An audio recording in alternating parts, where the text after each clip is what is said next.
Hello, members, and if you're on the podcast and listening, also hello. So, I was deciding what I wanted to do next after I'd done the English witchcraft trials, and I've decided to go on to Joan of Arc. And you're probably wondering, well, how the heck can you do that? Because everybody knows what happens to Joan of Arc through history. We all know the story, blah, blah, blah. Well, actually, maybe you do, but it depends where you've read it, when you read it, etc. The one that I'm bringing is from Louis de Comte, and it was written to his great grandnephews and nieces because he wanted the story to be passed on through the family, so at some point it could be retold. Why? You will find out why. This person is of importance. And this is when he wrote it. This is the year 1492. I am 82 years of age. The things I'm going to tell you are things which I saw myself as a child and a youth. In all the tales and songs and histories of Joan of Arc, which you and the rest of the world read and sing and study in the books wrought in the late invented art of printing, mention is made of me, the Sieur Louis de Comte. I was her page and secretary. I was with her from the beginning until the end. I was reared in the same village with her. I played with her every day when we were little children together, just as you play with your mates. Now that we perceive how great she was, now that her name fills the whole world, it seems strange that what I am saying is true, for it is as if a perishable paltry candle should speak of the eternal sun riding in the heavens and say, "He was gossip and housemate to me when we were candles together." And yet it is true, just as I say. I was her playmate, and I fought at her side in the wars, and to this day I carry in my mind, fine and clear, the picture of that dear little figure, with breast bent to the flying horse's neck, charging at the head of the armies of France, her hair streaming back, her silver mail ploughing steadily deeper and deeper into the thick of the battle, sometimes nearly drowned from sight by tossing heads of horses, uplifted swords' arms, wind-blowing plumes, and intercepting shields. I was with her to the end, and when that black day came, whose accusing shadow will lie always upon the memory of the mitred French slaves of England, who were her assassins, and upon France who stood idle and essayed no rescue, my hand was the last she touched in life. As the years and the decades drifted by, and the spectacle of marvellous child's meteor fight across the war for men of France, and its extinction in the smoke clouds of the stake receded deeper and deeper into the past and grew ever more strange and wonderful and divine and pathetic, I came to comprehend and recognize her at last for what she was, the most noble life that was ever born into this world, save only one. And that is where it's coming from. Sieur Louis de Comte, a childhood friend. When wolves ran free in Paris.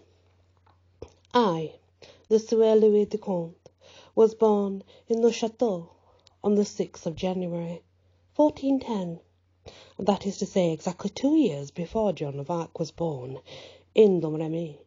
My family had fled to those distant regions from the neighbourhood of Paris in the first years of the century. In politics, they were Armagnacs patriots. They were for our own French king, crazy and impotent as he was. The Burgundian party, who were in for the English, had stripped them and done it well. They took everything but my father's small nobility, and when he reached Neufchâteau, he reached it in poverty and with a broken spirit. But the political atmosphere there was the sort that he liked, and that was something. He came to a region of comparative quiet, He left behind him a region peopled with furies, madmen, devils, where slaughter was a daily pastime and no man's life was safe for a moment. In Paris, mobs roared through the streets, nightly, sacking, burning, killing, unmolested, uninterrupted. The sun rose upon wrecked and smoking buildings, and upon mutilated corpses lying here and there, and yonder about the streets, just as they fell, and stripped naked by thieves, the unholy gleaners after the mob. None had the courage to gather those dead for burial. They were left there to rot and create plagues. And plagues they did create. Epidemics swept away the people like flies, and the burials were conducted secretly and by night, for public funerals were not allowed, lest the revelation of the magnitude of the plague's work unmanned the people and plunged them into despair. Then came finally the bitterest winter which had visited France in 500 years. Famine, pestilence, slaughter, ice, snow. Paris had all these at once. The dead lay in heaps about the streets, and wolves entered the city in daylight and devoured them. Ah, France had fallen low, so low. For more than 3/4 of a century the English fangs had been bedded in her flesh, and so cowed had her armies become by ceaseless rout and defeat that it was said and accepted that the mere sight of an English army was sufficient to put a French one to flight.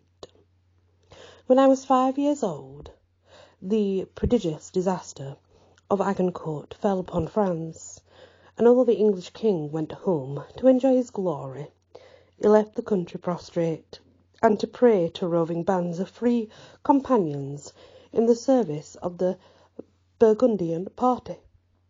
And one of these bands came raiding through Neufchâteau one night, and by the light of our burning roof thatch I saw all that were dear to me in this world, save an elder brother, your ancestor, left behind with the court, butchered while they begged for mercy, and heard the butchers laugh as their prayers, and mimic their pleadings. I was overlooked and escaped without hurt. When the savages were gone, I crept out and cried the night away, watching the burning houses. I was all alone, except for the company of the dead and the wounded, for the rest had taken flight and hidden themselves. I was sent to Domremy, to the priest, whose housekeeper became a loving mother to me. The priest, in the course of time, taught me to read and write, and he and I were the only persons in the village who possessed this learning. At the time that the house of this good priest, Guillaume Fronte, became my home. I was 6 years old. We lived close by the village church, and the small garden of Joan's parents was behind the church. As to that family were the Jacques d'Arc, the father, his wife Isabelle Romé, 3 sons, Jacques, 10 years, Pere, 8, and Jean, 7. Joan, 4, and a baby sister Catherine, about a year old. I had these children for playmates from the beginning. I had some other playmates besides, particularly 4 boys: Pierre Morel, Étienne Rose, Noël Ringuesson, and Edmond Aubrey, whose father was mayor at the time. Also 2 girls about Joan's age, who by and by became her favourites. One was named Homete, and the other was called Little Mingy. These girls were common peasant children, like Joan herself. When they grew up, both married common labourers. Their estate was lowly enough, you see. Yet a time came, years after, when no passing stranger, howsoever great he might be, failed to go and pay his reverence to those 2 humble old women who had been honoured in their youth by the friendship of Joan of Arc. These were all good children, just of the ordinary peasant type, not bright, of course, you would not expect that, but good-hearted, compassionable, companionable, obedient to their parents and the priest. And as they grew up, they became properly stocked with narrowness and prejudice, got at second hand from their elders, adopted without reserve, and without examination also, which goes without saying. Their religion was inherited, and their politics the same. John Huss and his sort might find fault with the church, in the Reme. It disturbed nobody's faith, and when the split came, when I was 14, we had 3 popes at once. Nobody in Domremy was worried about how to choose among them. The Pope of Rome was the right one. A pope outside of Rome was no pope at all. Every human creature in the village was an Armagnac, a patriot. And if we children hotly hated nothing else in the world, we did certainly hate the English and Burgundian name, and politely, I am saying it in that way. What it means is so not to swear. And that is the first chapter. That's how we're going to learn about Joan of Arc. We are going to learn through her friend who was with her from beginning to the end. So it will be interesting, but then we're also going to learn the negative side. So this may not be that negative, but with everything there's 2 sides, right? There's the English side, there's the French side. I don't agree with the English at this point, by the way, just so we're clear. It's not something I'd agree with, and I would probably feel the same at the time. But I'm making a point that there's always 2 sides to every story, like there's always 2 answers to everything, there's always a billion questions, let's say. So this is coming from one of her childhood friends, and the only reason we know it is because he wrote it himself and passed it down from generation to generation. That's where we are now, reading generations, basically. So yeah, that's how we're going to start.